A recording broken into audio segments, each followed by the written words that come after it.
நெல்லையில் பள்ளி மாணவனை சக மாணவன் அரிவாளால் தாக்கியிருக்கும் சம்பவம் பேசுபொருளாக மாறியுள்ள நிலையில் இதுகுறித்து பாஜக முன்னாள் மாநில தலைவர் அண்ணாமலை அறிக்கை வெளியிட்டுள்ளார். அவர் வெளியிட்டுள்ள அந்த அறிக்கையில் 8ஆம் வகுப்பு மாணவன் சக வகுப்பு மாணவனை அரிவாளால் வெட்டி தாக்குதல் நடத்தியிருக்கும் செய்தி தனக்கு மிகுந்த அதிர்ச்சியை அளிப்பதாகவும், பள்ளி மாணவர்களிடம் இதுபோல தொடர்ந்து நடந்து வரும் இதுபோன்ற வன்முறை ஒரு சமூகமாக நாம் எவ்வளவு தோல்வியடைந்திருக்கிறோம் என்பதற்கு எடுத்துக்காட்டு எனவும் தெரிவித்துள்ளார். தவறானவர்களை முன் உதாரணமாக கொண்டு மனதில் வன்முறை எண்ணம் தலைதூக்கி பள்ளி மாணவர்கள் ஆயுதம் எடுத்து இருக்கும் சம்பவத்திற்கு பெற்றோர்கள், ஆசிரியர்கள், சமூகம், அரசு என அனைவருமே இதற்கு பொறுப்பு என்றும் கூறியுள்ளார். மேலும் சுற்றத்தாரர்களையே முன்மாதிரியாக வைத்து மாணவர்கள் செயல்படுவதாகவும், ஆனால் குற்ற செயலில் ஈடுபடுபவர்கள் மீது எந்த நடவடிக்கையும் எடுக்காமல் போலீசார் கைகளை திமுக அரசு கட்டி போட்டு இருப்பதாகவும் அவர் குற்றம் சாட்டியுள்ளார். உச்சவரம்பு வைத்து அரசே மது விற்பனை செய்வதாலும் பெருகி வரும் போதைப்பொருள் புழக்கத்தாலும் தமிழ் சமுதாயம் நிலைத்தடுமாறி கொண்டிருக்கிறது எனவும், இதனால் மாணவ சமுதாயத்தில் ஏற்பட்டிருக்கும் எதிர்விளைவுகளை முதலமைச்சர் இனியாவது உணர வேண்டும் என கூறியுள்ளார். பெற்றோர்கள் தங்கள் குழந்தைகளை எப்போதும் தங்கள் கண்காணிப்பில் வைத்திருப்பது சமூகத்திற்கே நல்லது எனவும்,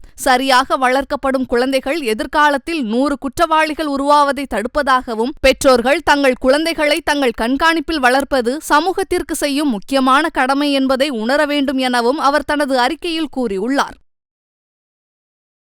செய்திகளை உள்ளது உள்ளபடி தெரிந்து கொள்ள ரெஃப்ளெக்ட் நியூஸை சப்ஸ்கிரைப் பண்ணுங்க.